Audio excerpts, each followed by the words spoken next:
El podcast de Pepe Forte. El podcast de Pepe Forte. Bienvenidos, bienvenidos al podcast de Pepe Forte. Yo sé que seguramente ustedes están esperando el ático de Pepe, sobre todo por la escenografía de atrás, que esta es la escenografía clásica, típica del ático de Pepe. Pero ¿qué pasa?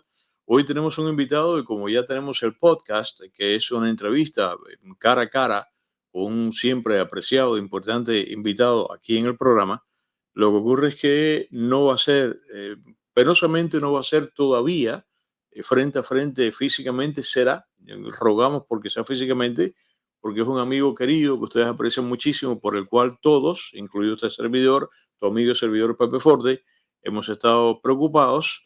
Él se encuentra remotamente, se encuentra muy lejos de nosotros, no solamente en términos territoriales, hablando de kilómetros y millas de distancia entre Miami, que es donde este programa se origina, y donde se encuentra él, sino además por esa misma razón, incluso a nivel de usos horarios. Y él, como siempre, para mí es una hora noble relativamente. Aquí son en este momento en la costa este de los Estados Unidos, son las 8 y 7 minutos de la noche, mientras que para él ya es prima noche, es madrugada. Él nos va a puntualizar exactamente. Mis queridos amigos, sin más, permítanme presentar en el podcast de Pepe Forte, aunque no tenemos la escenografía habitual del podcast, pero bueno, ya definitivamente lo es, a nuestro querido amigo por el cual hemos estado tan preocupados, Abraham Rivera. Abraham, ¿qué tal? Oye, mi amigo, ¿cómo estás? ¿Cómo estás? Hola Pepe, ¿qué tal? Bueno, pues gracias por estar ahí, viejo. No, gracias a ti por tenerme aquí. ¿Qué hora es ahí, como siempre, Abraham? Aquí son las 3 y algo de la mañana. Óyeme, yo no sé cómo tú puedes, yo a esa hora, I don't know, yo no sé cómo tú puedes en la vida que tú tienes así tan ocupada, ¿no? Bueno, el problema es que yo siempre he sido una persona más bien de hábito nocturno, ¿no? Yo también, pero ya no. Uh-huh. Pero con esto también el sueño se ha vuelto un desastre, ¿no? Claro. Y entonces yo llegué a un momento que no sabía ni qué día era ni qué hora. Me confundía, me parecía que estaba por la tarde y era realidad por la mañana, me parecía horrible. Y quiera Dios que ese sentimiento desaparezca. Abraham, permíteme presentarte, porque no necesitas presentación, pero de todas maneras siempre puede ser que haya una persona nueva que esté sintonizando acá, de mi nueva legión de seguidores. Estamos conversando en vivo en este momento con nuestro amigo Abraham Rivera, que es cubano. Bueno, ¿cómo te presento? Cubano israelí, judío cubano. Cubano israelí. Cubano israelí, y él se encuentra, señores, se encuentra en el epicentro de la crisis que hemos tenido últimamente.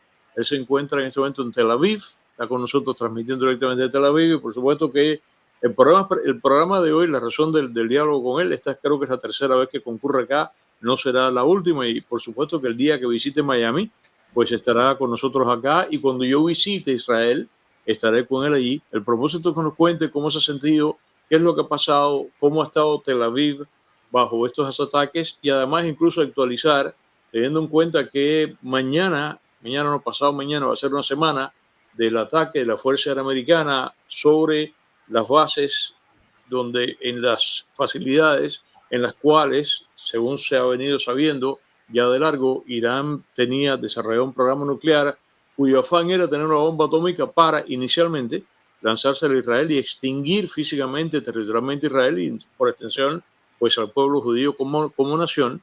Y eso fue bombardeado la semana pasada, y eso trajo una escalada que en este momento, de acuerdo con la retórica oficial del gobierno americano, todo se acabó, estamos en paz, un cese al fuego. Pero Abraham nos va a decir su punto de vista, sobre todo con la perspectiva de allí, como está.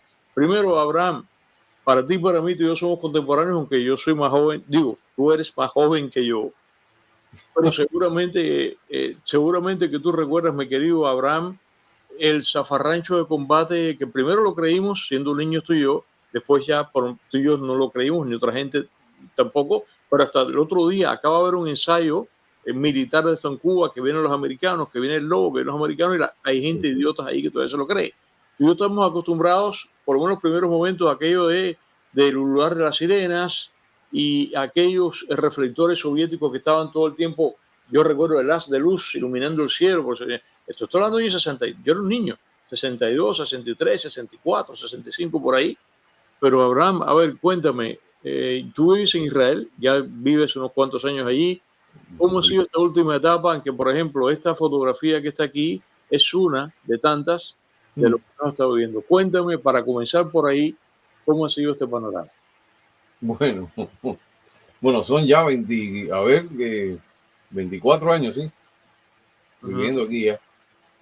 Eh, y bueno, yo sé, yo he sido una gente de estar mucho en la calle también mirándome y ujú. le he tomado mucho el pulso al país también, ¿no? Por eso es que me gusta tanto analizar las situaciones y mirar cómo va. Mira, ha sido difícil, yo no te voy a decir que ha sido esto, hay gente que piensa en guerras y en cosas de una manera un poco ligera y eso está mal. Una guerra es muy desagradable, extremadamente desagradable. Lo que nosotros estamos acostumbrados a ver en Cuba, eso no, eso es de risa. No, no, y aquello era una suerte como Eso es de de simulacro y no sé qué. defender la panadería de los yanquis, van a tomar la panadería para comerse el pan y cosas así, todo eso, ya eso está. Aquí cuando suena esa sirena, ya sabes lo que viene detrás. Ujú. Y es una sensación muy desagradable. Yo se lo he dicho a los oyentes míos, se lo expliqué. Tú sientes esa sirena que el sonido ya de por sí impone. Ujú. Es un sonido ya bastante imponente. Enervante. Sí, es bastante imponente. Y sabes que viene un silencio después que dura unos segundos y detrás cae. La primera explosión y tú rogando porque la explosión. Cae y entonces tú vas sintiendo, no sabes cuándo va a ser la que es más fuerte, la que es más cerca, la que es más lejos. Es muy desagradable. Ujú. Entonces, bueno, uno tiene que hacer de tripas corazón y decir de, bueno, esto es lo que hay, ¿no? O sea, por supuesto, la pregunta que te voy a hacer es estúpida y no sé cómo lo vas a responder. En ese esquema, ¿tú has sentido miedo? Bueno, en un momento sí, hay momentos en que tú sientes miedo porque en este caso ya no estamos hablando de misiles de estos, de cohetes tierra a tierra, de estos como los que lanzaba Hamas y Balá, Ujú. que hacen daño también, pero esto no, aquí estamos hablando de misiles balísticos Ujú. que algunos tienen hasta 500 kilogramos de explosivo, ¿eh?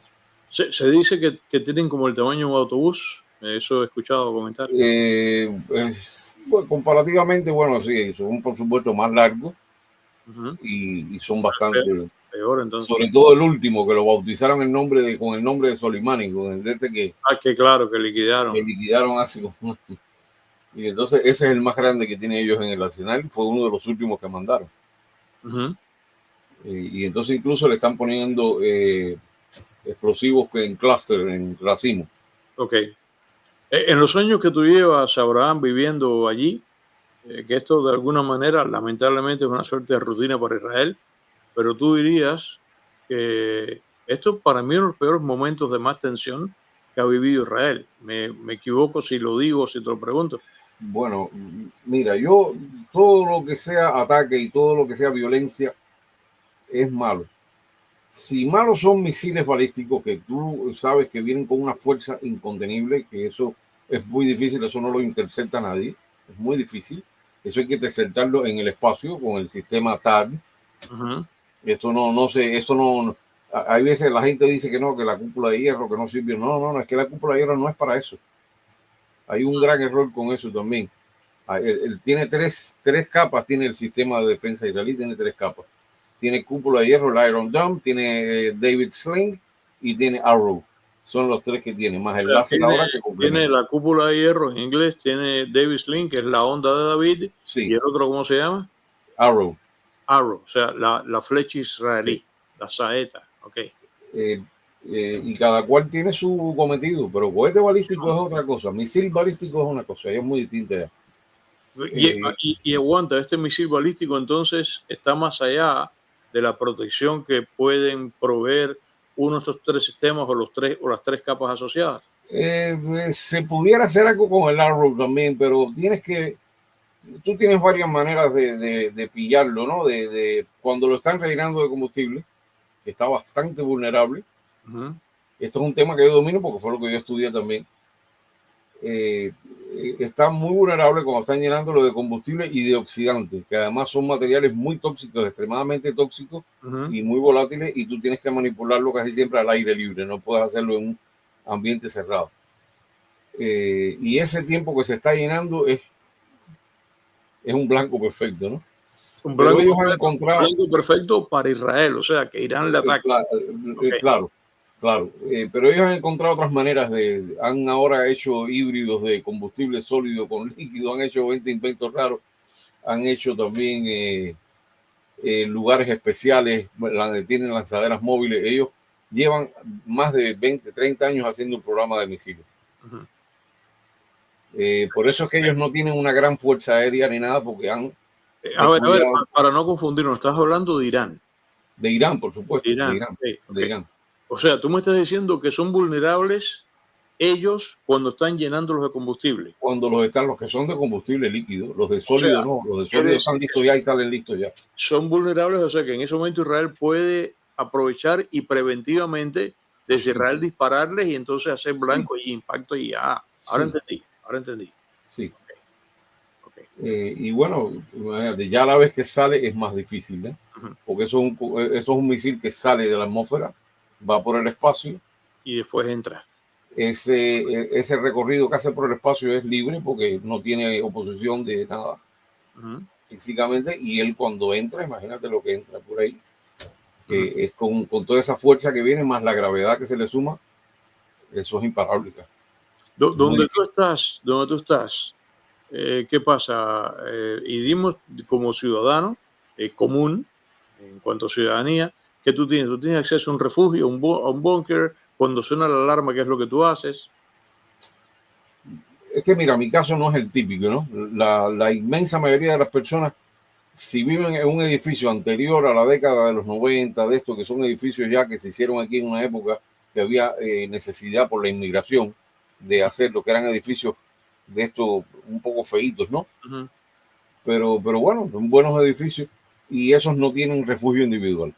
Y entonces la gente baja hasta el sótano o hasta donde está la planta, que hay una habitación de concreto reforzado y ahí están protegidos.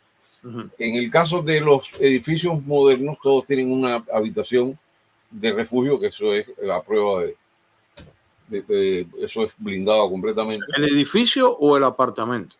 Dentro del apartamento hay una habitación de seguridad que está blindada. Arquitectónicamente estás así. Sí. Wow. Por eso que cuesta más hacer el edificio también. Claro. Tú tienes eso en tu apartamento. Y lo tiene en el apartamento, exacto. Y entonces tú corres ahí. Y entonces la gente corre y se refugia. Y hay gente que duerme ahí, está ahí el tiempo que dure todo el problema, se quedan durmiendo ahí. Porque ¿qué ocurre? Ha pasado que hay personas que se han quedado dormidas, no han bajado a tiempo, y ha ocurrido. Ha pasado. O que vivas en un edificio que no es de los nuevos, y en ese momento y vives en un piso 7, 8, y en ese momento, bueno, pues se produce la alarma y el tiempo no es tan largo. Entonces, en ese momento el ascensor está ocupado porque todo el mundo quiere bajar. Claro. Y tú tratas de hacerlo por escalera, pero si no te apuras, entonces, como dos señoras que las pilló entre el piso 1 y el 2, en el momento que cayó, y eso la salvó. Ah, mira. Okay. Irónicamente la salvó, pero bueno, eso fue una casualidad. Yo tengo un refugio aquí, un edificio que hay enfrente, y aquí los vecinos míos tienen un refugio, pero muy chico, y ahí se mete alguna gente. Pero bueno, yo tengo una perra que es un poco problemática, y entonces no quiero, además, yo tengo mis animales, tengo mis gatos, mis perros, no quiero dejarlos atrás. Entonces yo vivo en una casa que es una adaptación de un contenedor, y como es metal, bueno, estoy un poquito más protegido, ¿no? Ya veo a la perra que vino ahí, está saludando detrás de ti. Mírala. ¿Y cómo se llama la perra? Mía. Mía está ahí saludando ahí. Y entonces, bueno,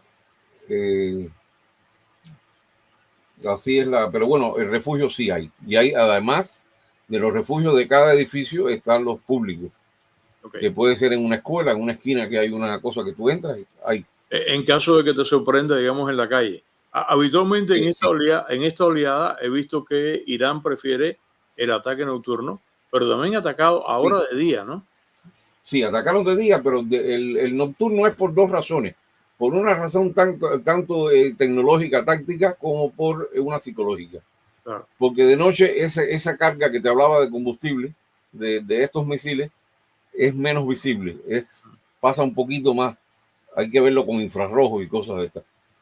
Y lo otro es que el efecto psicológico es mucho mayor en la noche, porque están las personas en su casa, están tratando de descansar y esto les rompe el ciclo del descanso, los altera, y es un impacto, es una guerra psicológica también, no es solamente o sea, de munición como tal, es también psicológica.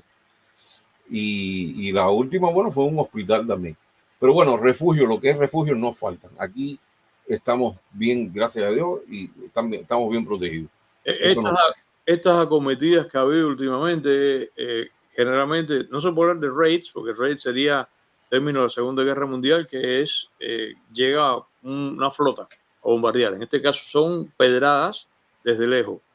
Sí. Habitualmente es una sola en la noche, cuando ha pasado son 3 oleadas, son 4.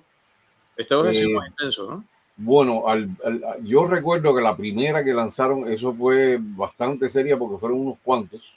Yo no recuerdo en realidad cuántos fueron, pero fueron bastantes. Y aquello, te digo, parecía que se caía el mundo. Parecía que se estaba cayendo. Nunca habías experimentado una cosa así. No, así de esa manera no. Porque uno está acostumbrado a los de Hamas, que los de Hamas son el 90 y tanto % son interceptados en el aire, que también hace ruido, pero bueno, no es igual para nada. Pero esto no, esto es un misil balístico grande, cargado de una cantidad de explosivos mucho mayor y que cae con toda esa fuerza, con todo eso, y eso se siente. Bueno, yo aquí se me estremecía todo y donde cayó fue lejos y se me estremecía todo, parecía que se quería desarmar todo. O sea, tú nunca habías pasado, habías sentido. No, el vecino mío, la ventana se le salió para afuera. Claro. La ventana salió del marco y se cayó. No, sí, pero hay gente que lo han pasado mal, que perdieron su casa. O sea, pero comparativamente, si te pones a ver, ha funcionado bien, porque el THAAD es el que intercepta los balísticos en el espacio, que es el sistema que tienen aquí los norteamericanos. Y gracias a Dios, gracias a los Estados Unidos, que nos han ayudado con ese tema del THAAD. Y gracias también que, bueno, que Israel actuó y les golpeó bastante en todo lo que es los sistemas de lanzamiento, todos los misiles, les hizo un buen daño. Si no, hubiera sido muchísimo peor, muchísimo. No, ha sido la operación, además, ya, señor, lo que estábamos conversando, Irán, por otro lado, no tiene prácticamente fuerza aérea ninguna, pero en el caso de estos ataques, tú conoces, tienes familia o amistades o vecinos que...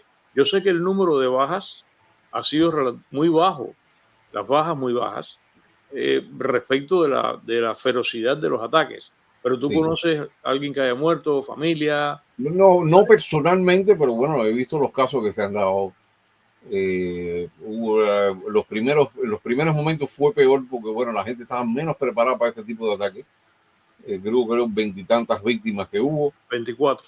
23, 24, sí, y después, bueno, las últimas fueron 5 que se produjeron prácticamente después del cese al fuego, que fue la última vez que se produjo. Así que, y han sido relativamente cerca, cayeron una parte en Tel Aviv, la otra en Bat Yam, la otra en Rishon, son ciudades pequeñitas, son ciudades satélites, ¿no? Como decir, de Tel Aviv, prácticamente. Claro. Y han hecho daño, sí. Todo el territorio israelí ha sido víctima de los ataques, todo, porque hasta en el sur, donde quiera. Ellos sí. Lo han hecho al norte, al sur, al centro, todo. Okay. Donde quiera. Yo vivo muy cerquita de Tel Aviv, yo estoy a nada de Tel Aviv, yo estoy a 20 minutos, menos de 20 minutos, 10 minutos quizás de Tel Aviv, está aquí. Después que, como sabemos, y tú como israelí viviendo ahí toda la vida, Israel es la nación que nos ha dicho que el programa nuclear que tenía, yo creo que se podrá en pasado, eso te lo voy a preguntar ahora, cuál es tu opinión, cuál es la percepción israelí. Este programa nuclear que tenía Irán, siempre se dijo que para junio de este año ya tenían lista la bomba atómica. Ahí es que se produce hace ya, ¿cuántos? 15 días o algo así. No recuerdo cuánto hora fue, por ahí de ser el primer ataque, que la Fuerza Aérea Israelí entró como pero por su casa, le bombardeó los puntos que bombardeó, pero quedó pendiente entonces lo que acaba de pasar el sábado pasado, no hace una semana todavía, que es Fordo y es Isfahan y es Natanz. Porque y Natanz. una vez que Israel le va encima, y ya por supuesto que inmediatamente Irán dijo que iba a retaliar, como se dice acá, ya tú te pusiste en guardia. Ustedes en primer lugar, ustedes estaban esperando, teniendo en cuenta que durante muchísimo tiempo Israel decía, están cocinando la bomba, y ya lo que les queda es que le pongan la sal y que lo traigan a la orilla adelante. Tú anticipaste que el ataque que hizo Israel era inminente. Sí, Se sabía. sí, yo sabía que había un deadline, yo sabía que había, que de un momento a otro eso se iba a producir, eso se notaba. Yo no sé, se nota en el ambiente, se notaba. Y bueno, pues se produjo. Y se produjo la respuesta también, eso es inevitable, ¿no? Claro. Es inevitable. Así que bueno, es una guerra. Pero yo te digo una cosa que, bueno, me preguntaste y no te contesté. Tan malo es que te caigan misiles balísticos como que te salga un suicida y se te monte en un ómnibus y reviente. Todo es malo, todo eso es malo. Y yo sí, las pasé todas, porque yo cuando llegué aquí, que fue en el año, yo llegué en 2001, Sí, 24 años ya. 2001, yo llegué y yo recuerdo que llegué en plena intifada. Okay. Y no había este muro de protección, no había nada de eso. Y yo recuerdo que era muy frecuente ver que pasaban y se explotaban y con chalecos estos explosivos, o le pasaban por el lado un ómnibus y reventaban un carro, o se montaban en el ómnibus y reventaban también. Había muchas maneras que hicieron y hubo atentados de estos que fueron el de la pizzería de Barro, el de Dolfinario, todo eso fueron terribles, todo. Okay. Ahora, pasando de ese primer periodo que estamos comentando y aquí te lo digo otra vez, te lo digo públicamente, te lo estaba comentando en estos días en comunicaciones telefónicas privadas como amigos tú y yo. En cuanto pasó el ataque, yo te lo dije, a ti no te llegó, por cierto, yo inmediatamente te pasé en el momento que estaba pasando el sábado pasado, una nota que decía, ¿estás bien? ¿Cómo estás? Aquí todo el mundo estaba preocupado, todos nuestros colegas que hacemos esto y que te contactamos y que tú accedes noblemente a conversar con nosotros, aquí todo el mundo estaba preocupado por ti. Vengamos ahora a lo que pasó el sábado pasado. Aquí seguramente tú debes estar al tanto que yo incluso en mi programa de radio yo me quejé cuando después que había pasado toda esta secuencia del ataque a Israel y dale para aquí, dale para allá, y de pronto el presidente Trump diciendo que era muy tarde para las negociaciones con Irán, y diciendo que sí, vamos a presionar a ver si viene, no sé qué, y de pronto aparece Trump la semana pasada, con lo que ahora me doy cuenta que yo me tragué la píldora hasta el ombligo, y que era una jugada de engaño cuando él dijo que no, un marco de 2 semanas. 2 semanas. Lo cual era muy lógico porque dice, bueno, ok, teniendo en cuenta que tiene vocación mediadora y que a ver si podemos negociar, traerlo a la mesa de conversación, a mí me pareció, no me gustó porque tú sabes mi pose, y ahorita públicamente yo lo voy a poner aquí otra vez, pero dentro de eso no me gustó y sin embargo no fue así. Dijo eso y en el marco de 24... No, que no tenía sentido. Yo enseguida intuí que había una pantomima aquí, había un... tú sí creíste que era jugada de engaño. Sí, había algo que no iba. Y esta supuesta discusión entre Netanyahu y Trump y todo esto, yo dije, esto me suena a ruido para la galería. Okay. Y fue lo que Trump hizo magistralmente también. Y la percepción de la gente en la calle era igual. Ahí, sí, la gente igual. Aquí mira, el israelí es un público bastante bien informado. Es un público muy ávido de todo esto y muy suspicaz sobre todo. Claro, extremadamente suspicaz. Claro. Y la gente aquí no es boba, ni para nada. Y había mucha gente que yo comenté esto y me decían lo mismo, opinaban lo mismo que yo. Me decían, esto hay algo que no está bien, eso los americanos sí van a bombardear. Y efectivamente, esto se produjo. Ahí la jugada de Trump fue magistral porque dejó a la media, dejó a todo el mundo, lo dejó y nada, lo dejó. Y... porque de acuerdo con la hora del ataque se produce hora local de Irán sobre las 2:30 de la mañana. Eso pasó el sábado pasado. Para mí aquí en Miami no. Aquí en Miami fue en el marco que va entre las 6:40 de la tarde, que había luz todavía con la hora de verano, y las 7:10. ¿A qué hora tú te enteras que Estados Unidos atacó Irán? Yo me enteré estando precisamente en una directa. ¿A esa hora? Sí, yo estaba en una directa. Coincidente con la hora de madrugada que atacaron Irán. Wow. Sí, yo estaba en una directa y alguien en la directa fue el primero que me lo puso. Una persona que casualmente es militar de Estados Unidos.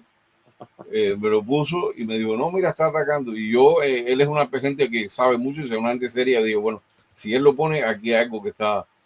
Y entonces yo fui, miré los teletipos que habían de la prensa que yo leo de aquí de Israel y efectivamente al momento salió. Okay. Al momento salió que habían pasado los B2 y habían lanzado la carga de... Ya lo que viene a posteriori ya es otra cosa y hay mucha discusión con eso todavía. Ahora vamos a conversar de eso. ¿Cuál fue inicialmente tu impresión de ese bombardeo hace un sábado? ¿Y cuál fue la impresión de la ciudadanía israelí? ¿De júbilo? Aquí por lo menos lo que se vio fue muchas personas diciendo gracias, presidente Trump. Aquí por lo menos de allá de Israel lo que nos llegó fue una sensación sí, aquí sí. Aquí la reacción de la gente fue de un agradecimiento tremendo. Porque aquí sí sabemos lo que se juega, el peligro que es un Irán nuclear. Todo el mundo aquí lo sabe, todo el mundo sabe perfectamente lo que significa. En otros lugares no. A mí hay gente que incluso han tenido el, como se dice en inglés, the nerve, de decirme. El coraje. Tan atrevido. Decirme cómo es, por qué Israel puede tener y por qué Irán no puede. Yo estoy acostumbrado a eso. Y entonces, bueno, uno tiene que decirle, bueno, tú me vas a decir que estás comparando a esas dos naciones, me estás poniendo a Israel al nivel de Irán. Era suave. Primero tienes un problema de concepto y ya hay que aclararlo. No es así. Claro. Y entonces por ahí viene mucha gente también. Y está otra gente también que me sale con un concepto muy mal, a mi entender. Yo creo que tú sabes de lo que estoy hablando, del America First. Yo creo que hay gente que tiene una idea muy equivocada de lo que es el America First. Y el America First no es estar encerrado en una jaula que rodee los Estados Unidos y no mirar para afuera, hacer como un avestruz. No tiene nada que ver. Eso no es America First. Estados Unidos tiene que vigilar sus intereses y sus intereses no están solo dentro de Estados Unidos. Están fuera también. Están en muchos lugares y los intereses de tus aliados son vitales para Estados Unidos. Israel es uno, sin duda. Claro. Lo es. Ahora bien, se produce este ataque, viene la primera sensación esta de júbilo, sobre todo porque, de acuerdo con lo que se dice, y yo también lo creo, aunque en parte tú me vas a escuchar mi punto de vista y quieres escuchar el tuyo, la primera información, y todavía es la que prima, y todavía hoy, yo no sé si tú estás enterado qué pasó aquí hoy con la conferencia de prensa que hizo esta chica muy inteligente, Caroline Levitt, porque y además también incluso parte del secretario de Defensa, porque ya tú lo sabes, aquí de pronto la prensa liberal y de izquierda, dígase la prensa demócrata, que es la mayoría, está demeritando el ataque, diciendo que no fue así ni como tal. Pero viene era esperar que lo iban a hacer. Viene este primer ataque. La primera cosa que te quiero preguntar es lo siguiente. Ya déjame decirlo. Yo estoy feliz con lo que pasó.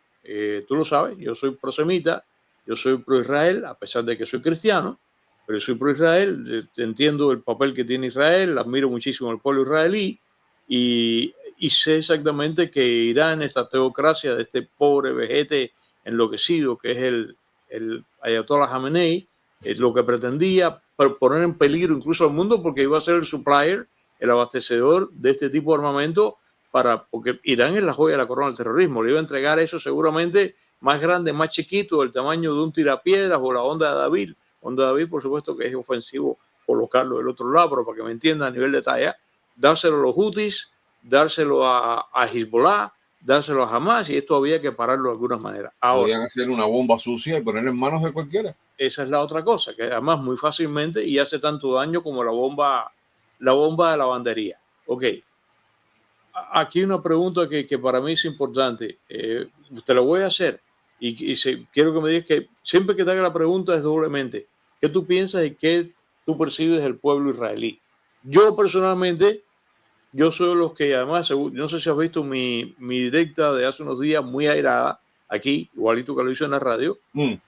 Yo soy yo quiero que eliminen, que saquen del juego a esta ficha importante que es el Ayatollah Khamenei.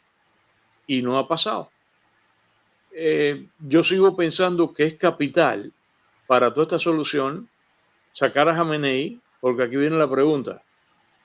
Tú ahí como israelí y con lo que se ha venido diciendo ahora, evidentemente el programa ha sido, por lo menos vamos a utilizar este calificativo, el programa ha sido afectado. Yo no sé cuán profundamente, aquí se está diciendo que es totalmente, que se lo destruyeron. Yo tengo mis sospechas y tengo mis dudas. ¿Qué tú piensas y qué piensa la ciudadanía israelí? ¿Que se destruyó de verdad el programa o que no? Bueno. La intención, que para mí es lo que cuenta más que cualquier otra cosa, la intención existe y sigue. Ellos no han renunciado al proyecto nuclear militar, no han renunciado ni creo que vayan a renunciar. Ellos no han renunciado ni siquiera al enriquecimiento de uranio. Uh-huh. Mira, ahí uno se puede poner a tratar de hacer quinielas, a especular y en definitiva no sabemos a ciencia cierta qué es lo que es. Ahora, una cosa que sí lo anunció el jefe del ejército, que salió aquí en la prensa, yo no creo que él vaya a mentirle aquí al público, porque eso no creo que lo vaya a hacer, y él detalló que agentes israelíes, personal israelí, verificó in situ que había sido destruida la planta de Fordo. No, si no completamente, sí un daño considerable, un daño que la impide seguir trabajando como estaba trabajando. Y bueno, y eso es una instalación cara, y ahí tenían centrifugadoras también. Había como 3.000, de acuerdo con la cuenta. Sí, ellos tienen en total alrededor de 20.000 centrifugadoras. Eso es una barbaridad. Y las centrifugadoras, bueno, Israel se las está saboteando desde hace mucho tiempo, cuando le infiltró con el virus de Stuxnet, pero además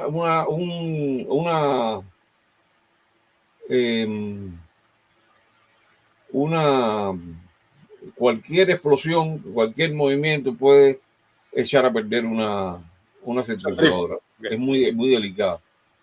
Es muy delicada. Entonces, ellos estaban enriqueciendo constantemente a un ritmo acelerado. Y es muy sospechoso. A mí hay gente que me decía que no, que eso es para fines pacíficos. No. Usted para fines pacíficos, usted más de un 5% de enriquecimiento no lo necesita. No necesita, para nada. Ellos habían rebasado el 60%. Ya usted cuando se empieza a acercar al rango del 20%, ahí es donde empieza el peligro ya. Y ellos están al 60% y andan por ahí 400 kilos de uranio enriquecido de 60 que nadie sabe dónde están. Esa es la realidad. Ahora, yo no creo que el jefe del ejército vaya a mentir y a decir que sí, que los agentes israelíes comprobaron que se destruyó Fordo y todo eso y que no se haya destruido. No creo que eso sea...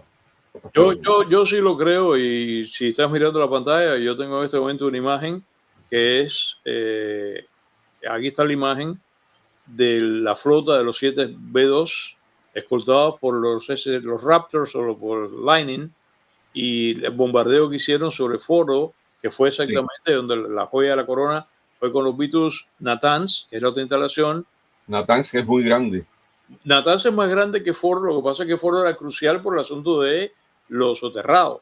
Y entonces desde un punto ignoto, no revelado, un submarino de la clase Ohio le metió 30, hablando de esta manera innoble, 30 Tomahawks por la cabeza a la base de Sahán. Y aquí lo que seguramente tú debes estar al tanto, todavía hasta el día de hoy, aquí lo que estaba pasando es que la prensa liberal ha estado demeritando esto, lo ha estado licuando, ha estado diciendo que no, además incluso al punto que prácticamente están colocando como que el gobierno ha mentido, después que se ha hecho una operación que ha costado muchísimo y que la operación se hizo, y que yo creo que sí. Entonces, ¿cuál es la ciudadanía? De todas maneras, sea 100% o no, que es lo que todavía creo que en esta conversación tú y yo vamos a ver hasta dónde podemos llegar. Yo creo que desde el sábado, te pregunto, ¿no? Desde el sábado, Abraham Rivera y sus vecinos duermen un poco más tranquilos que antes del sábado, ¿no? Sí. Claro. bastante, bastante. Y hay una calma ahora. Esto es como una balsa de aceite al lado de los, no, era tremendo, era tremendo. Mira, la gente aquí, todo el mundo estaba hastiado con 12 días de bombardeo sin todo el tiempo, pero aquí todo el mundo conocía y sabe todo el mundo perfectamente por qué se inició este ataque preventivo y qué era lo que se jugaba. Okay. El peligro todo el mundo sabe cuál es, y si tú tienes una ciudadanía que está consciente cuál es el peligro, bueno, mira, pues muy bien. Y la gente, bueno, pues se portó muy bien, la verdad. La gente ha sido, y la gente ha estado solidaria. Yo mismo he andado por la calle y en ese momento sonaba la sirena y me han llamado, ven, ponte, guárecete No, aquí. el modo en que Israel ha estado viviendo, y tú lo sabes muy bien, porque además tú no eres solamente no debo decir así, el adverbio es otro, tú no eres simplemente un ciudadano, tú eres una persona culta que sabe de historia y que además aún para no ser nativo, o sea, tú eres judío, pero naciste en Cuba y yo sé que tú estás Sí, bien enterado, tú sabes perfectamente bien que Israel vive de esta manera tan... tan preocupante desde el año 1948 al otro desde día, antes, incluso desde antes de su fundación. claro, históricamente, pero al otro día, en estos términos aquí, que donde estás tú sentado, desde el día que en el año 48 le dieron ese pedazo de roca y ustedes han hecho ahí lo que han hecho, que es una maravilla, al otro día las naciones vecinas atacaron a Israel. O sea, ustedes viven un estado de incertidumbre, un estado de inquietud de toda la vida y eso, hermana, que es lo que tú dices, eso solidariza y eso, Sí, hermana, y porque a la larga la bomba te cae a ti en la cabeza o me cae a mí. Ujú. sí, aquí el israelí es muy gritón, a veces un poco maleducado, Ah, a veces confianzudo. eh, tiene- no sabía eso. sí, sí. Israel es un país ruidoso. Ah, no Y si un sabía. día, y si un Entonces, día viene, te vas a dar cuenta. entonces cubano, es medio cubano. Sí, a veces me recuerda a Cuba por esas cosas, ¿no? Que tú estés sentado eso yo no sé en Estados Unidos, yo no creo que pase, ni en Europa, que tú estés sentado en una parada y llega un tipo que tú no conoces y se pone a hablar contigo No, aquí no, aquí no. Eso y es a Cuba. preguntarte, oye, ¿cuánto tú ganas? Y qué sé Ah, yo, no, yo mi casa la alquilé ahora y no sé qué, no, y un tipo que tú no conoces. aquí no, Y no. aquí es común, o que te pidan un cigarro. Ok, o dime, ¿qué hora tienes? El tipo cubano. Bueno, Hace rato que te que no pidan un pasa la cigarro, guagua, parece que va a oye, tiene llover. un cigarrito ahí, así, aquí es muy común, oye, tiene un cigarrito ahí, ¿no? Ah, no sabía ese detalle. Tú sabes que, Abraham, yo no he estado, y la directora, que nos encanta viajar, como tú sabes, yo no he estado en Israel precisamente por esto, porque cada vez que hemos estado a punto de hacerlo, digo, caramba, uno está ahí y de pronto pasa esto y mira, pasó con el asalto penoso del día 7 de octubre del 23, acaba de pasar aquí ahora y espero que algún día este estado de intranquilidad desaparezca para que yo pueda ir a abrazarte ahí. Me gustaría primero abrazarte ahí que aquí, tú sabes, pero bueno, Bueno, aquí eres bienvenido cuando quieras. ok. Y es verdad lo que dice aquí en el chat Vivian, fuma aquí, se fuma muchísimo. Ah, mira, ok. El israelí por lo general fuma mucho Ah, no, aquí no. y discute mucho. Hay dos judíos aquí, dos israelíes, y ya, ahí mismo se formó. Se formó la misma la Se discusión ahí. formó. Mira, yo te voy a poner un ejemplo. Yo estaba hace 2 noches, estábamos sentados en un patio de una casa aquí, de un amigo mío, y ahí habíamos 4 personas. Yo que soy cubano, el otro que es un judío de origen ashkenazí, polaco creo, Ashkenazi. el otro que es el dueño de la casa, de origen yemenita, y el cuarto un árabe. Y estábamos los 4 sentados ahí hablando de esto y de lo otro, y que sé yo, sé cuánto. Eso nada más se ve, yo creo que aquí. Ok. Qué Yo bonito, creo ¿no? que eso nada más se ve aquí. Ven acá y hablando, ¿qué cosa? ¿Estaban hablando inglés o estaban hablando yiddish? ¿Qué tú No, hablas? no, no, hablamos en hebreo, aquí se habla en hebreo. Yo creo, ok. Eso es una de las cosas que nos une también. ¿Te das cuenta? Que gente que viene de lugares como Argentina, como Polonia, aunque vengas de donde vengas, sabemos que tenemos un idioma común que podemos hablar. Tú puedes sostener entonces, después de veintitantos años, una conversación fluida con... Debes tener acento, me imagino yo, ¿no? Sí, se me nota que porque tú tienes que educar el gaznate para otra. Otros fonemas. Sí, Claro, sí. claro. Pero es cómico, porque cuando hablo español, entonces se me sale un poco la J del hebreo Ah, y claro. se me sale. Sí, se nota también. Se nota de los dos lados, así que estoy embarcado, no puedo hacer nada.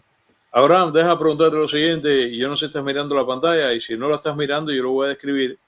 Hay una fotografía que también se ha vuelto la comedia al momento en este barraje malintencionado de la prensa liberal de los Estados Unidos. Yo no sé si tú sabes que tú me has escuchado comentar acá. Además, debo decir que yo olvidé el porciento, me equivoco por un 1%. Newt Gingrich, que yo lo respeto muchísimo, una figura, un hombre preclaro y además un genio, que fue precisamente el vocero de la Cámara en el momento que Clinton era presidente. Este es un hombre muy respetado. Y una vez lo vi comentar a él en estos 4 años pasados durante Biden. Él dijo que no recuerdo exactamente qué es la imprecisión en la cual voy a incurrir ahora, sino 23 o 94% de la prensa americana lo que hace es que representa los intereses, es liberal y representa los intereses del Partido Demócrata. Y ese panorama es el que precisamente ha salido una fotografía que ahora, que es esta que estamos mirando acá, es una fotografía de satélite, que yo no soy analista, pero soy fotógrafo y estoy metido en el mundo automotriz. A mí me da la impresión de que son camiones con cajuela detrás, o sea, para llevar, y hay una cantidad ahí, y eso es lo que ha traído como consecuencia. Esta fotografía, según se aduce, es de 24 horas antes del ataque de Ford, o sea, esta foto debe ser entonces el viernes. Yo no sé por qué están los camiones ahí. Aquí se está diciendo ahora, estos medios, y en parte, fíjate, yo voy a decir que yo tengo uno de mis pies en la cuadrícula de la desconfianza. Esos camiones retiraron el uranio enriquecido de Ford, lo sacaron de ahí. Para dónde se lo llevaron, yo no sé, porque pero tú sabes, ¿para qué hace falta tantos camiones para llevarse 400 kilos de uranio? Eso, mira, tú ves, ya me estás diciendo, porque por ejemplo, Trump dijo en la conferencia de NATO, de la OTAN, que a lo mejor la viste, le hicieron esa pregunta y él dijo que él piensa que no, que es muy difícil mover el uranio, que es pesado, eso dijo él, y que además que es complicado, y que como es radiactivo es un problema, y que dice, o sea, Trump sigue diciendo que el ataque fue no solamente que destrozan la instalación, sino que aniquilaron el uranio, pero aquí hay un detalle. No, pero es un transporte especial también. Ajá. Que tienes que utilizar para el uranio. O sea, ese camión tú piensas que no, ese camión que estamos mirando. No creo, pues puede que se estén llevando otra cosa, o no sé, pero las centrifugadoras tampoco. ¿Qué puede haber importante adentro? Las centrifugadoras y el uranio. Claro, las dos cosas fundamentales. Y las centrifugadoras no se las van a llevar en esas cosas. Claro. Y una centrifugadora para desmontarla ya, eso no da tiempo.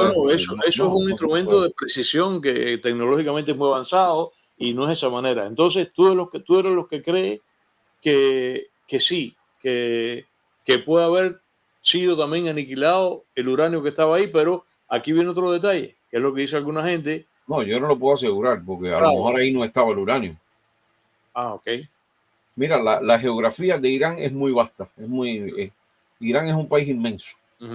Y con una orografía también que tú has visto como es muy montañoso, y tiene regiones en el este que son muy remotas, que nadie sabe lo que han estado haciendo, porque te voy a decir una cosa, aunque suene feo, la mayoría de las naciones han sido culpables de esto que ha pasado, de que esta gente han llegado a este punto. Claro.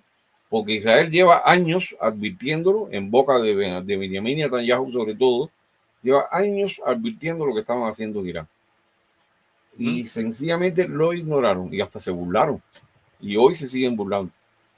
Y tenía razón. Y lo que pasa es que, bueno, Israel pudo, de una manera o de otra, demorarle el proceso durante un tiempo por todos los sabotajes que le hizo, lo del Stuxnet y varias acciones más que le hizo de sabotaje. A Israel le caracteriza la desconfianza, y tú estabas en Cuba todavía, al igual que yo, pero seguramente tú no lo olvidas, porque yo lo recuerdo muy bien, que creo que en esa época... Pero una cosa es clara, que en Irán no se puede creer en lo que digan esa gente. Claro que no se puede creer, pero hablando de Israel, de cuánto Israel desconfía y cuando Israel sí ataja a tiempo el mal, o sea, Israel corta por lo sano y pone el parche antes que saca el grano, utilizando esta frase española. Yo recuerdo, seguramente tú también, que en el 81, que creo que en ese momento fue con Mirages, que tenía Fuerza Aérea, tenía aviones franceses, acuérdate que cuando Hussein en Irak, en el vecino Irak, estaba haciendo una termonuclear para producir electricidad y le hicieron una operación directa y se lo bombardearon. Y dijeron, no, tú no estás haciendo Eso fue cuando el gobierno de Menachem Begin. de homenaje en Begin, exacto. Y él estaba haciendo los dos reactores nucleares en las afueras de Bagdad, los Irak 1 y los Irak 2. Israel hizo un viaje de estos hasta allá y le bombardeó los dos. Y la gente se quiso comer a Israel. Yo recuerdo aquello. Todo el mundo se lo comió. Todo el mundo se lo comió. Y después, cuando vino la guerra del Golfo, un tiempo después, 10 años después. Mucha gente respiró con alivio. Claro. Y dijeron, hoy menos mal. Ahora, la otra pregunta, o sea, te pregunto, y porque estás ahí, ¿tú crees entonces que tú sí le otorgas valor e importancia, dime hasta dónde o no, a lo que pasó el sábado? O sea, ¿tú crees que, evidentemente, tú como yo, primero, de arrancada, aplaudimos la operación? Sí. Ahora, vamos, si metemos aquí una estratificación. Primero, lo aplaudo por su valentía política. Segundo, lo aplaudo por la forma en que la hizo, que dejó a todo el mundo así. Y también aplaudo porque es una decisión que no se toma tampoco a la ligera y hacía falta que se tomara. Okay. Y no es por un tema de que es para proteger a Israel, no, es un problema que a futuro también te está protegiendo tú, porque Irán odia a Israel tanto como odia a Estados Unidos también. Sí, muerte a Estados Unidos. Muerte a América era el primer grito que se escuchó después de la revolución de Khomeini. Muerte a América. Claro, en el 79. 79 con el gobierno del señor Carter, que fue un gobierno débil.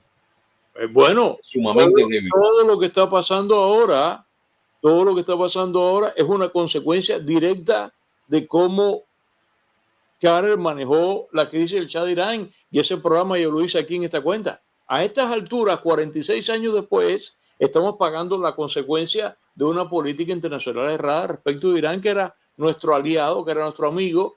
Todo el mundo sabe que el Shah era un autócrata, pero yo prefiero mil veces, y ahorita vamos a venir a eso que te voy a preguntar, que fue el programa que hice el otro día acá, en que yo me enfogono.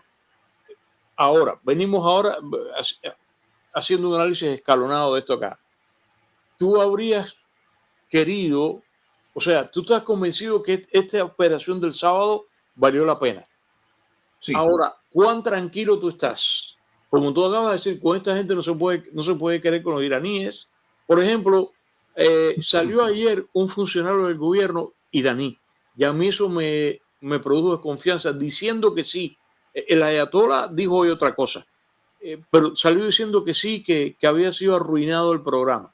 Y digo, caramba, aquí hay dos lecturas.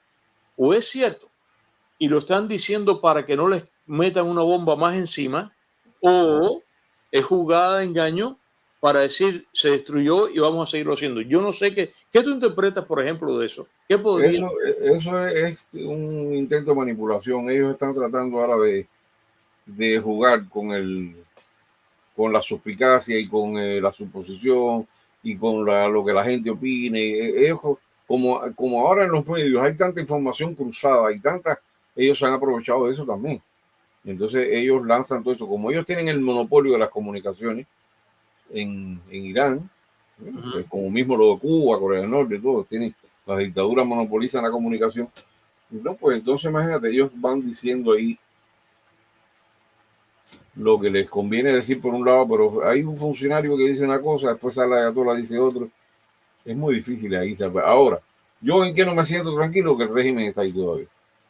Ahí es donde vamos ahora. O sea, yo adivino, como dice el tango de Gardel, yo adivino el parpadeo de las luces a lo lejos. Yo adivino que tú y yo estamos en la misma cuadrícula. Y yo lo digo así francamente, no te puedo ocultarme, lo he dicho en la radio y lo he dicho aquí, lo voy a decir otra vez aquí ahora. Yo habría querido que, así como tú sabes, y se fue publicando, que en estas operaciones cíclicas anteriores de Israel, después que Israel hace el ataque directo a las instalaciones, y ya yo perdí la cuenta, pero le cortó la cabeza a unos cuantos jerarcas del ejército iraní.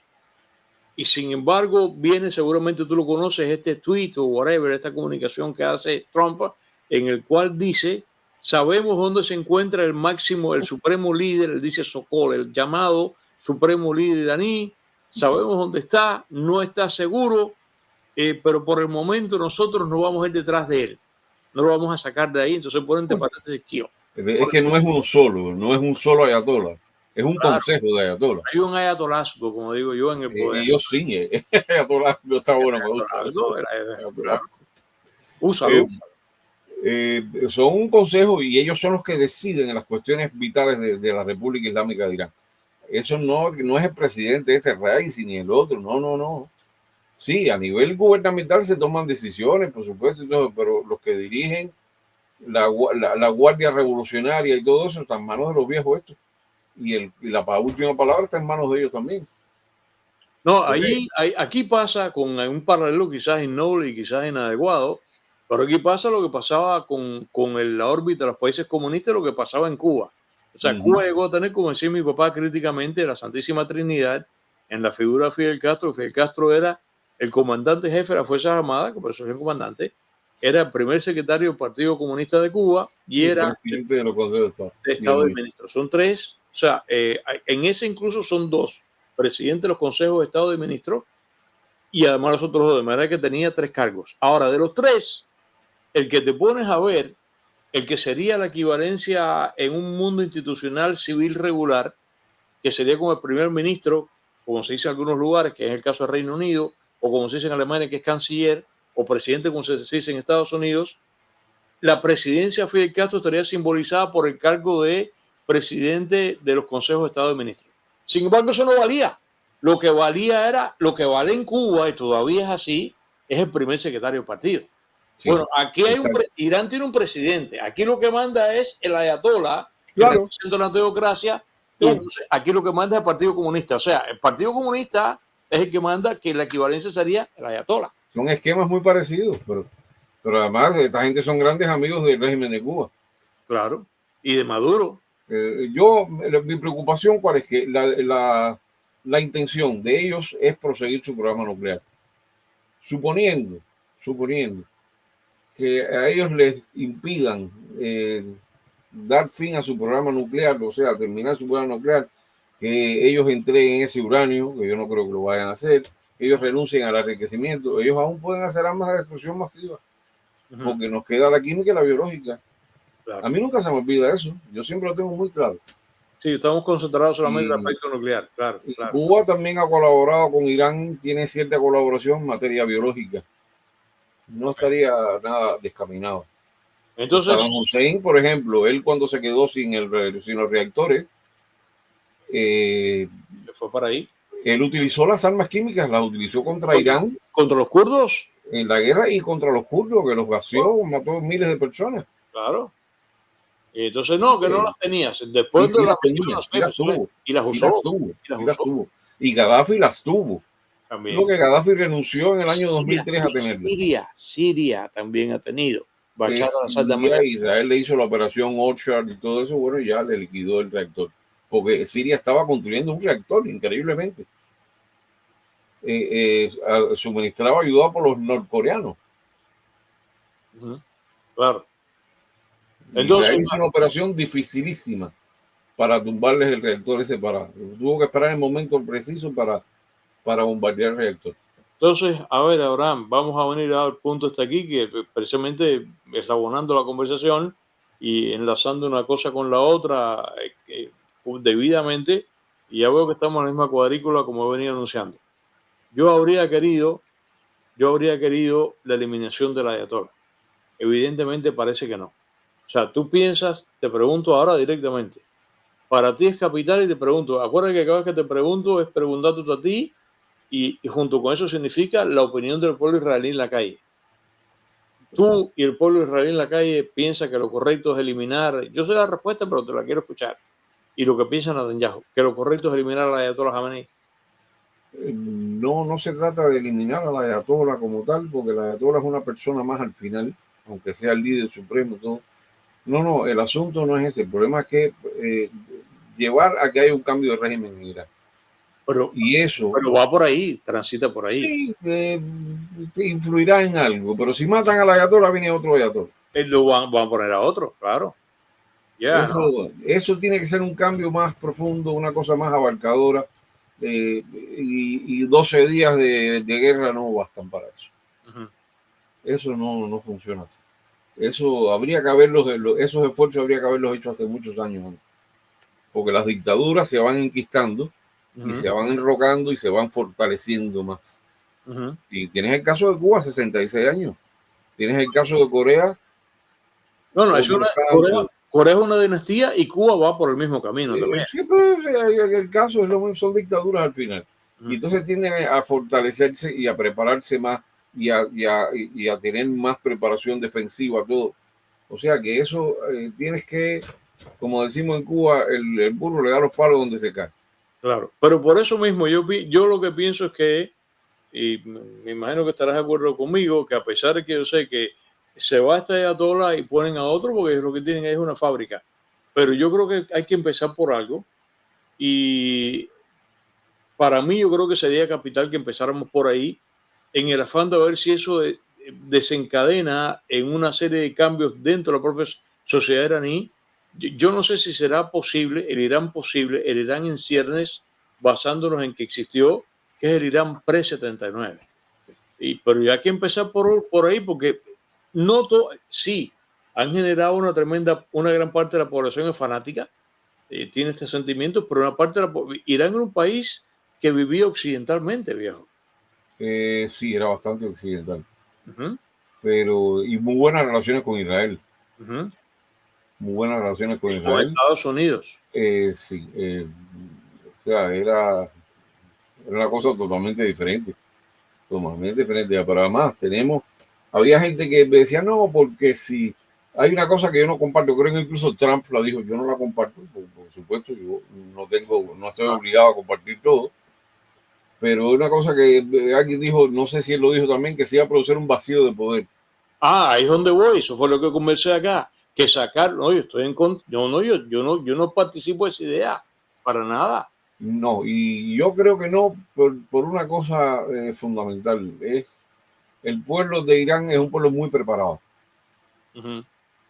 No es lo mismo que Afganistán, O que Irak. ni siquiera Irak.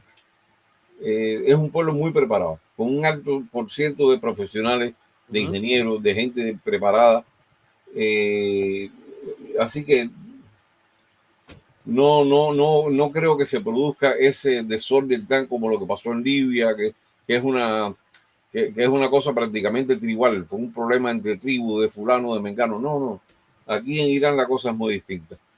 Y yo creo que no se produciría eso. Lo único que habría es que escoger el mecanismo adecuado para esa transición, Claro. no dejarlo a la mazamba, ¿no? Hacer una cosa, una junta de salvación, una cosa así, y después, bueno, dar paso a un gobierno democrático. Eso es lo que yo creo y por eso es que yo creo que habría que empezar y para mí empezar sería eliminar a esta ayatollah Jamenei. Yo, yo digo bromistamente porque además se lo escuché comentar a un amigo mío que me dijo, no, el ayatollah Khomeini, eso fue en Cuba hace años, y me dijo, el ayatollah, no era una persona instruida, me dijo, el ayatollah Jaimanitas es. Entonces, bueno, tuvimos a Khomeini, ahora viene Jamenei, atrás vendrá todas las hermanitas, y yo sé, pero hay que empezar por algo, y aquí es donde viene ahora, que fue el programa que yo dije aquí, y lo dice además, yo, eso fue, creo que fue este domingo, ahora que salí aquí de una manera no tradicional, y yo no transmito el domingo, y fue lo que hice en la radio, que cada vez que a mí me dicen que entonces no se puede sacar a la ayatollah porque se produce un vacío de poder, entonces le ponen papel carbón, y entonces te aducen que eso fue lo que pasó en la primera guerra del Golfo en el 91, cuando Norman Schwarzkopf quería seguir, una vez que sacaron a Hussein de Kuwait, él quería seguir hasta Bagdad y descabezar a Hussein. Después hubo que hacerlo en el 2003, que lo tuvo que hacer. Primero fue Bush padre y después fue Bush hijo. Yo sí creo que esto hay que hacerlo porque además, dime tú, Abraham, y te hago la pregunta, y seguramente tú vas a contestar igual que yo prefiero lidiar con las probables inquietudes que genere un vacío de poder eliminando a esta ayatollah que es Jamenei. Yo prefiero eso a tener que lidiar con los 46 años que nacen de Sí, Irán en el año 79 hasta ahora, que incluso termina para colmo, no solamente siendo una nación que es la joya de la corona del terrorismo del planeta, sino sí. que además desemboca en un proyecto nuclear para bombardear a Israel y vete a saber qué más. Yo Por prefiero supuesto. eso. Es lo que digo, mira, no es lo mismo una nación de terrorista, porque eso es lo que es, que las cosas hay que decirlas por su nombre. No es lo mismo una nación terrorista que tiene proxy, que tiene esto, que una nación terrorista con armas nucleares. Ahí la cosa cambia, cambia completamente, porque ellos no, suponiendo que no ataquen, van a hacerse con un paraguas nuclear, van a tener un paraguas, que es lo que te da la disuasión, y teniendo disuasión ya Claro. vas a imponer quizás ciertas políticas, vas a salirte con la tuya en muchísimas cosas, porque entonces no se van a atrever a atacarte. O sea, que tiene su... O sea, yo prefiero ver que no haya ayatolas ahí. Ya después se verá lo que se hace. Y en esa misma perspectiva, evidentemente, eso es lo que piensa el pueblo Para mí israelí. es preferible, sí, Yo también, claro. yo Sí, también, sí, sí. yo también, yo Aquí también. todo el mundo sabe que la raíz del mal fue esa revolución de islámica del 79 Los jóvenes, y todo lo que se le permitió que hicieran después. No solo estoy hablando de Estados Unidos con el gobierno del cártel, porque además fíjate que ellos no son tan bobos, porque el mismo día que Reagan ocupó la presidencia, yo creo que soltar ese mismo, no, soltaron a no, los rehenes, ese mismo día lo soltaron. porque sabían que ahí no se puede tampoco, con todo el mundo no se puede jugar igual. Después de 444 días, ese día, agarra los rehenes que no los quiero aquí. Así fue. Hablando de rehenes, ¿tienes alguna actualización de esto que a mí desde el día 7 de octubre hasta ahora, yo todos los días oro a Dios, porque en este momento hay gente que todavía tiene familiares ahí? ¿Cuál es la situación de los rehenes todavía en el caso de Hamas? Creo que hay veintitantos. ¿Tú tienes alguna información? Debe haber alrededor de 23, 24, un par Ok. de docenas debe haber. Gente que ha pasado allá por todo, imagínate. Eso, yo siempre lo supe. Esto es lo que va a determinar muchas cosas en esta campaña con Hamas, va a ser el tema de los rehenes. Porque obviamente hay un grupo de gente que tiene, por supuesto, la cercanía familiar, lo que sea, y quiere que su familia, que su familiar salga libre y que salga ileso.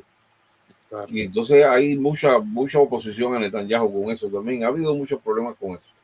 Pero hay que entender el lado humano también. Y la gente jamás lo sabe y lo calculó perfectamente por eso. Todos ellos lo han calculado. Igual que los rechazos por bombardeo, por lo que pasa.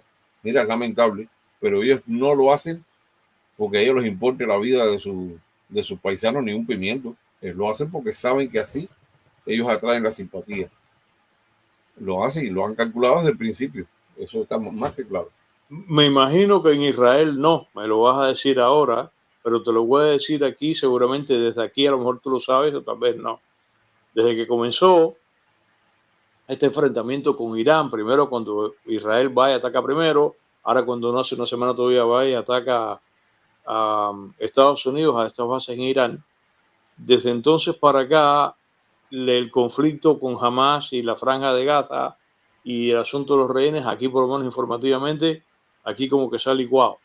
En Israel no, ¿no? En Israel ambas cosas están. Aquí realmente ha solapado, ha tapado muchísimo, lo dirán, el seguimiento de los rehenes y de Hamas y de la Franja de Gaza. ¿Allí qué tal?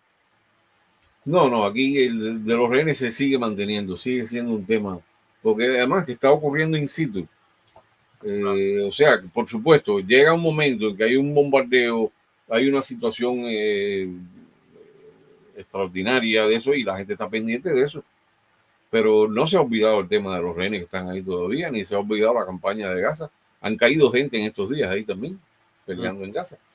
No, se tiene presente, se tiene presente. Aquí no, te lo dejo, no sé si tú lo No, sabes. así funciona la prensa, por lo menos. Así. Ahora todo el foco de atención La tiene que ver sensación, lo que más resuena, y se olvidan de otras cosas. Y entonces después con lo que vuelve a sonar y así, yo sé. Ok, vamos a venir ahora porque estamos haciendo aquí como el bouncing ball, aquella bolita, los muñequitos del pasado, y que iba encima de la letra de la canción. Vamos a venir ahora al momento que nos encontramos ahora conversando tú y aquí, con el asunto del cese al fuego. ¿El cese al fuego existe, no existe? ¿Crees en él? ¿Cuán frágil es? Háblame del Bueno, cese al fuego. hay un cese al fuego. No, Ahora, yo pienso que no es frágil porque yo pienso que fueron 12 días en los cuales Irán recibió un castigo tremendo. Israel también recibió un castigo. ¿Qué es lo que pasa con Israel? Que Israel es un país pequeñito. Es un país que no llega a 10 millones de personas. 9 millones por ahí. Irán tiene 90, casi 90 millones de personas. Irán es muy vasto, tiene muchísimas. Y entonces el impacto no es lo mismo, por supuesto, en un país que tan grande que en uno más pequeñito. O sea, no es fácil, ¿no? Claro. Y entonces siempre se siente. O sea, el cese al fuego yo creo que sí, que es sólido. No creo que no vaya a pasar, sobre todo que está Estados Unidos hasta ahora pidiendo que no, y ahí se ha respetado, se va a respetar. Sin embargo, Tiene que ser que Irán lo viole o algo que pase, no sé. sin Bueno, embargo, ¿a quién le conviene más el cese al fuego? Yo sigo diciendo que el cese al fuego lo conviene a todo el mundo, nadie quiere guerra. Pero ok, están las estrategias, están los propósitos y está el final, al final del túnel. Yo sigo pensando que el cese al fuego que más le convenía era a Irán. ¿Tengo razón o no? yo creo que a los dos, ¿no? A los dos. Es verdad que Israel hubiera podido seguir, pero yo creo que Israel necesitaba tomar un respiro y coger fuerza también. Porque Israel se ha tenido que batir en 3 frentes también. Claro. Muy pocos países, así como este chiquito, así puede batirse en 3 frentes. 3 frentes, tú te refieres al Líbano, el sur. A Gaza está la gente de Líbano todavía, que aunque están debilitados, pero bueno. Ahora, lo más inteligente que hizo Israel en este caso fue, primero, Hezbollah. Esa es la operación más inteligente que se ha hecho. Eso va a quedar en los anales de la historia. Lo que se hizo con Hezbollah es de una importancia tan grande que mucha gente no se ha dado cuenta.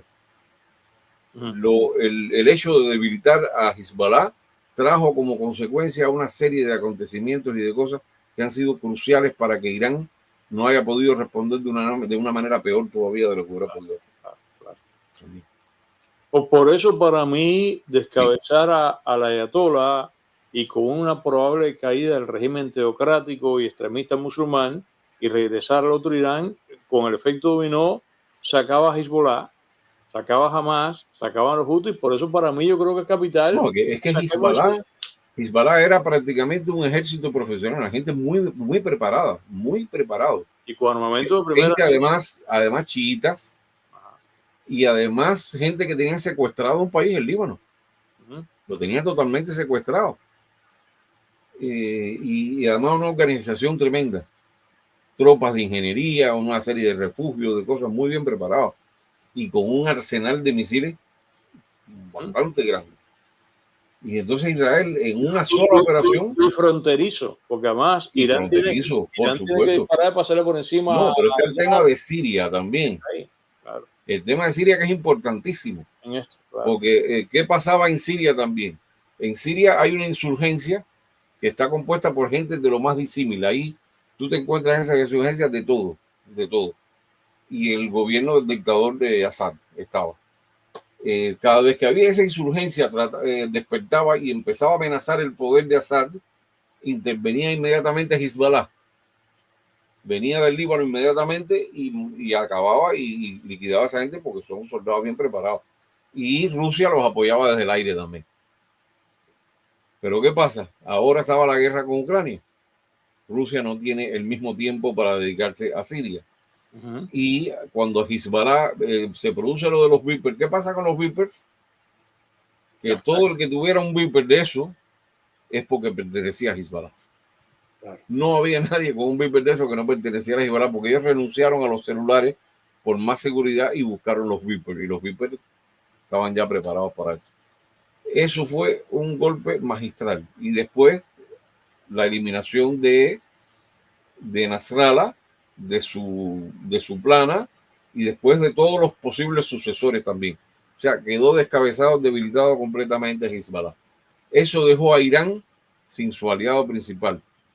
Y eso posibilitó que la insurgencia en Siria pudiera tomar el poder. Si no, con Hezbollah no lo hubieran podido.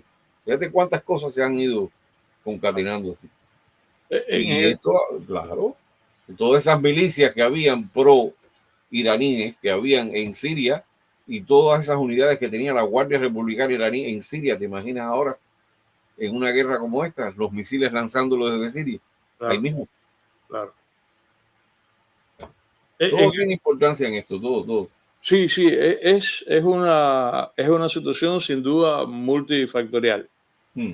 Teniendo en cuenta que, como se ha venido desarrollando este enfrentamiento, este de ahora, que arranca primero con el ataque de Israel aéreo, después ahora esto que pasó el sábado, de lo cual no hace una semana todavía, y ahí por supuesto que hace rato que Irán viene, bueno, bombardeando a Israel. Israel se protege con el llamado el domo este de hierro. Yo tengo otra pregunta para ti y yo tengo mi respuesta, pero quiero ver cuál es tu respuesta.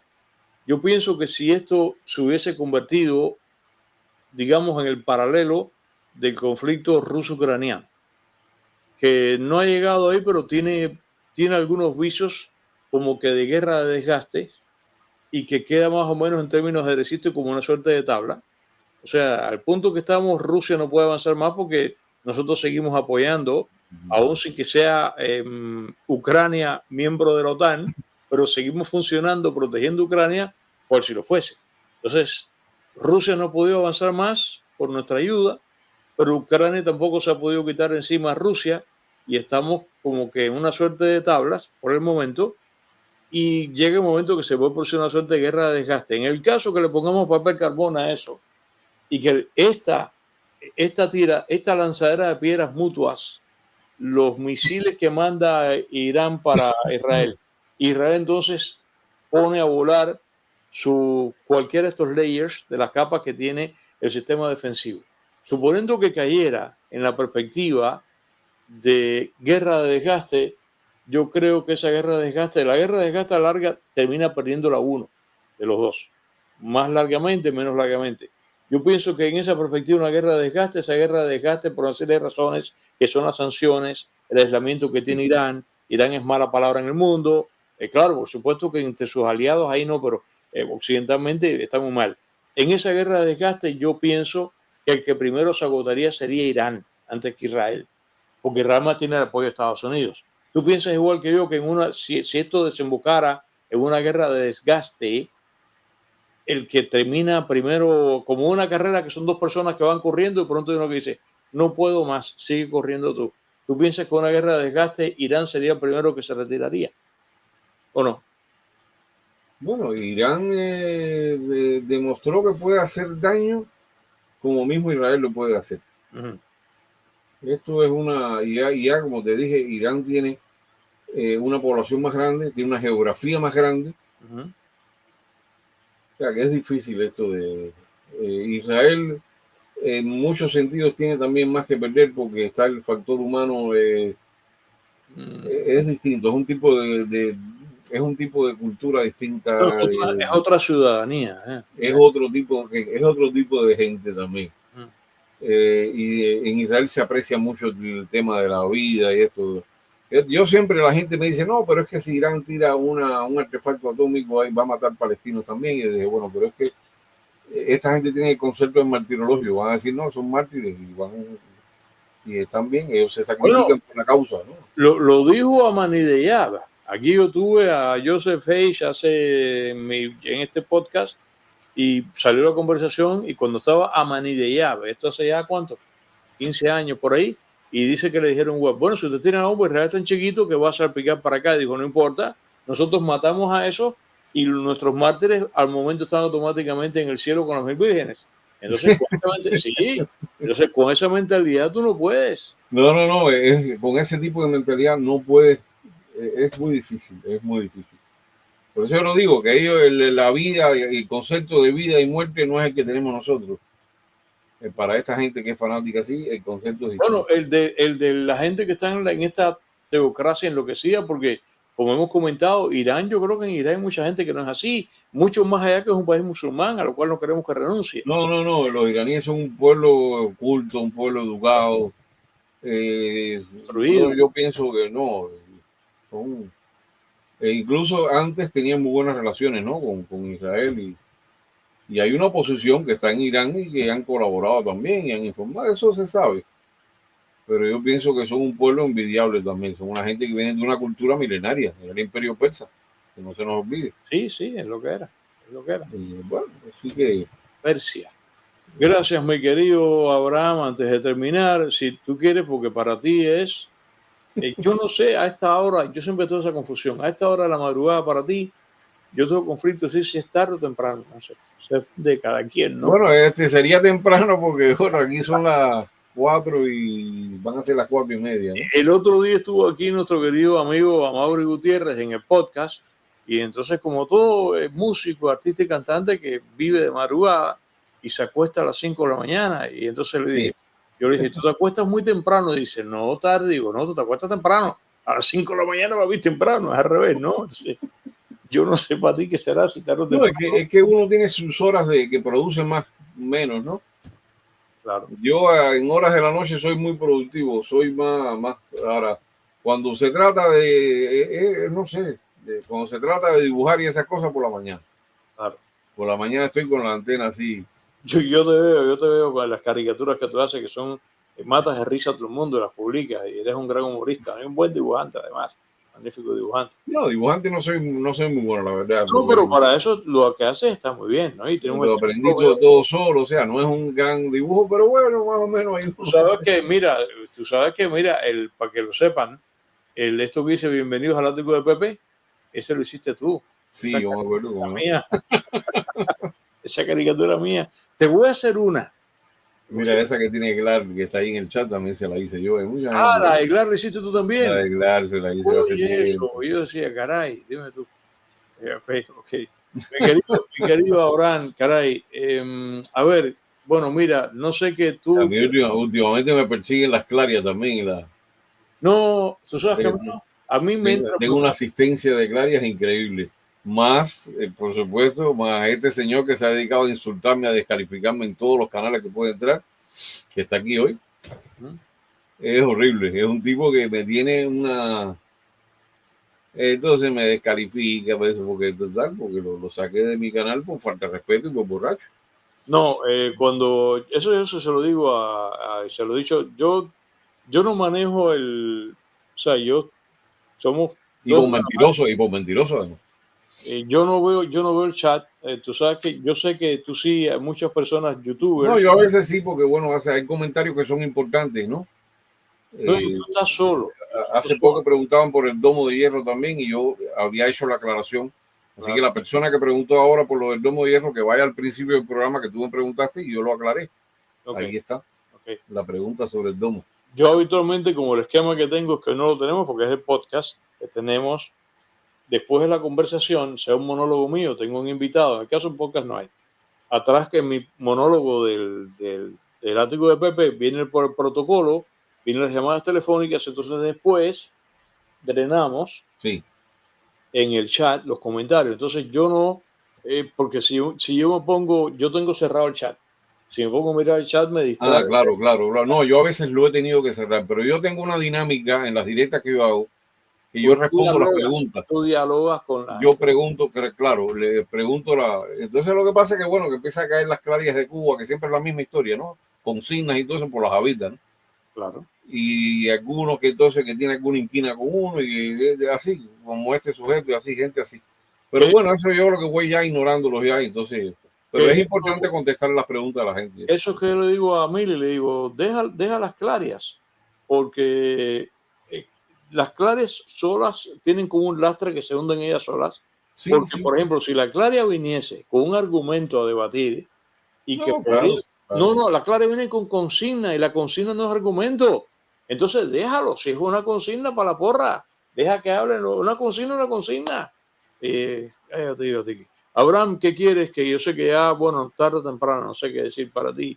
Si hay algo que sea importante que tú quieras concluir o que yo no te haya preguntado. Bueno, pues no, yo repito lo mismo que he dicho, las guerras no son buenas Claro que no. para nadie. Siempre el civil, la gente va a recibir su golpe, su ramalazo, eso es triste.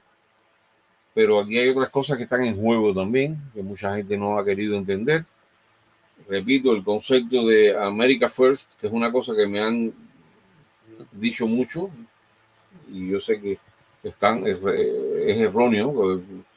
Estados Unidos no puede vivir, yo se lo he dicho mucho a la gente, no puede vivir encerrado en una caja. Ese no es el concepto de America First. America First es los intereses de los Estados Unidos de América. Fuera de la caja. Y los intereses están tanto dentro como están afuera. O si no, porque tiene Estados Unidos sus bases y tiene todas las cosas que tiene. Por supuesto. Porque además el lugar que tú dejes en el mundo lo va a ocupar otro. Que todos saben quién es. Claro.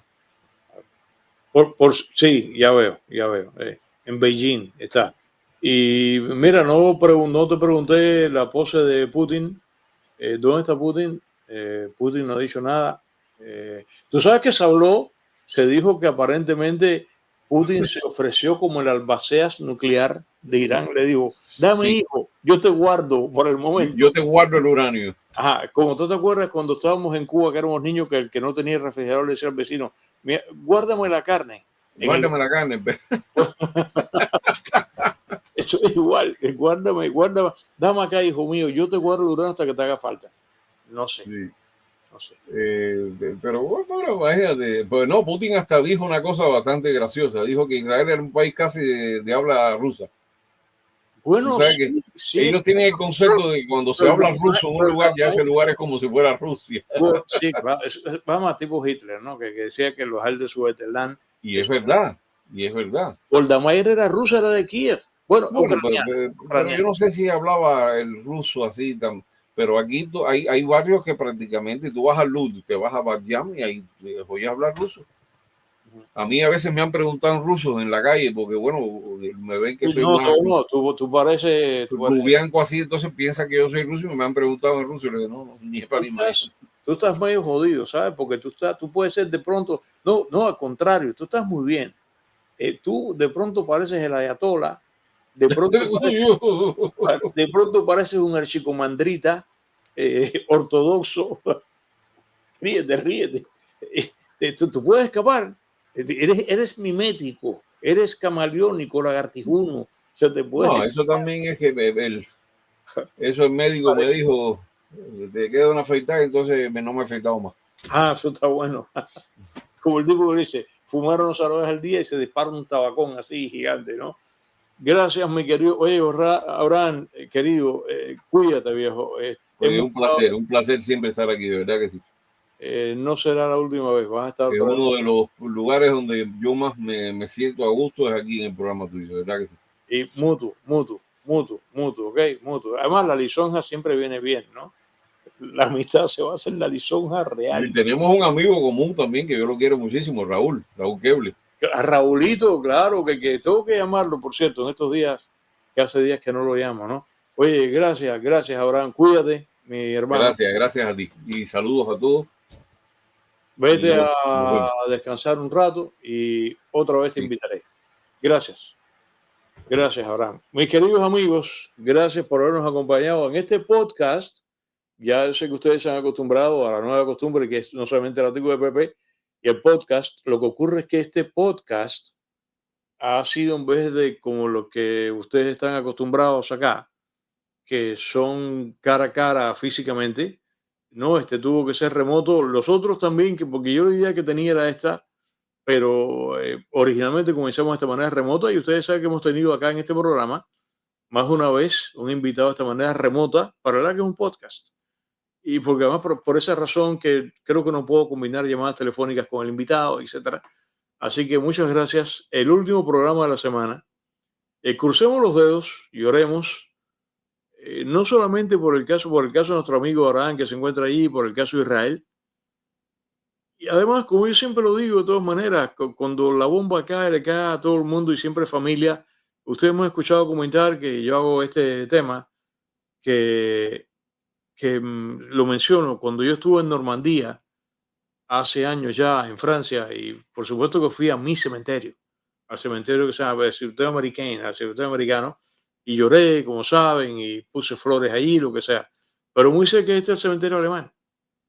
Y a la larga es igual. Los muchachos que están ahí enterrados tenían mamá, papá, novia, hermana, sobrinos, ahijados, el copón divino. Incluso cuando tuve que, está aquí en mi cuenta, está el video que hice con Israel Show, con mi foto que tomé allí en el año 2013, cuando yo estaba caminando en las casamatas, en los bunkers alemanes que están ahí todavía, están las antiaéreas, o sea, están los cañones para disparar.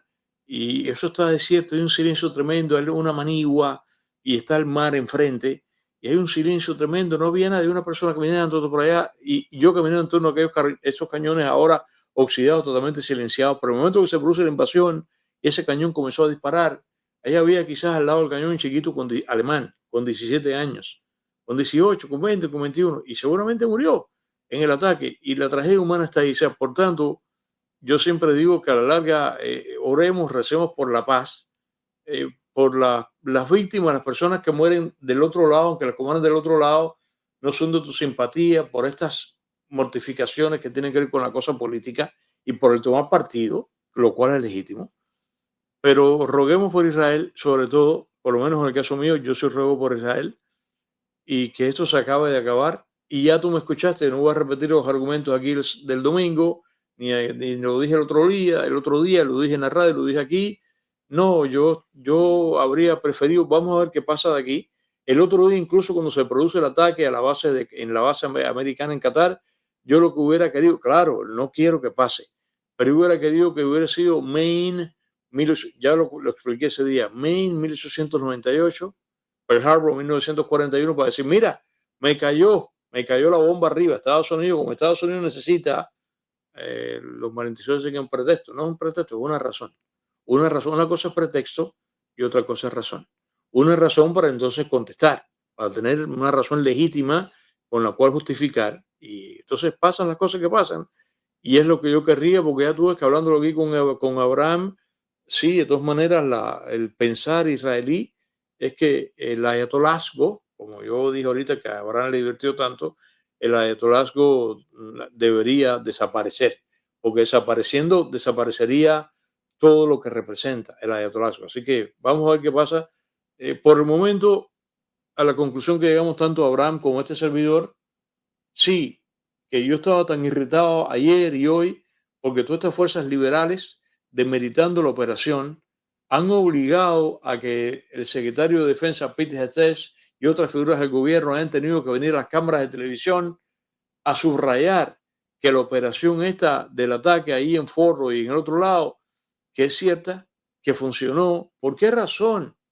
Cuando estos medios todos, MSNBC, CNN y el otro y el otro y el otro, lo que deberían es aplaudir esto, porque esto se trata de un asunto de gobierno, esto se trata de un asunto de Estado, un asunto de la nación, un asunto de que Israel, no Irán, Israel es nuestro aliado, es nuestro amigo, la única democracia que hay en el área, y que además parar esto que está aquí no es solamente detener la posibilidad de que Israel sea, como he comentado, territorialmente extinguido y junto con eso la nación hebrea en cuanto a seres humanos, sino que esto desborda porque el plan que tiene Irán, que no distingue entre Israel o un israelí y yo y tú que me estás mirando, es la misma cosa. Y uno ve y dice, Dios mío, ¿hasta cuándo? ¿Qué es lo que está pasando acá? Más además, en estos días que va a venir la conversación, que está el asunto este de, ya sabes, por donde va los derroteros, por los que aparentemente se va a dejar el tobogán lamentable, rojo, bermejo, escarlata, por el cual se va a dejar deslizar New York. Ya saben a qué me refiero, eso viene acá. Pero el punto es que oremos para que todo esto se resuelva, a pesar de que la solución de esto está en este momento en un punto que no es el que yo quiero. Aplaudo que pasó el ataque, o sea, aplaudo que pasó primero el ataque a Israel, aplaudo que pasó el ataque de Estados Unidos este sábado que pasó, aplaudo que haya un cese al fuego, aplaudo que esto pare, aplaudo que haya sido extinguido, y si no extinguido totalmente, por lo menos que ha sido arruinado en un % bastante alto el programa nuclear, todo eso lo aplaudo. Pero yo lo que quisiera, lo que pasó en el 91, que es lo que querían los marchacos, vamos a seguir hasta Bagdad. Y dijeron que no, para después tener que hacerlo. Y ya tú sabes, no voy a meterme aquí, pero sabes que a mí incluso a mí me ofende porque me ofende y me mortifica, y no sé qué otra palabra decir, el hecho de que cada vez, como estaba hablando aquí con Abraham, no, el vacuum, el vacío que se produciría, porque con esa mentalidad de vacuum, esa se la aplicaron precisamente lo que acabo de invocar aquí ahora, a lo que pasó en el año 91 en Irak, y es lo que pasó en Cuba en el año 62. Vamos a dejar a Fidel Castro ahí porque se produce un vacío de poder. Y entonces para acá, 64 años más, hasta los 66 actuales, sí, pues 64 y 2 son 66, hasta los 66 actuales, de presidio político, de fusilamientos, de diáspora, de agonías, de que Cuba sigue a oscuras. Por el asunto que hay que dejar a Fidel Castro como equilibrio ahí. Me parece tan inmoral. No voy a meterme aquí ahora, pero vamos a decir otro día.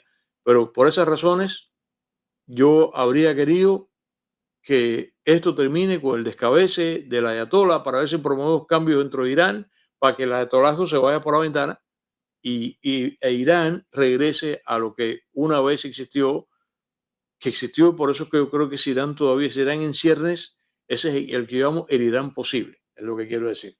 Gracias, mis queridos amigos.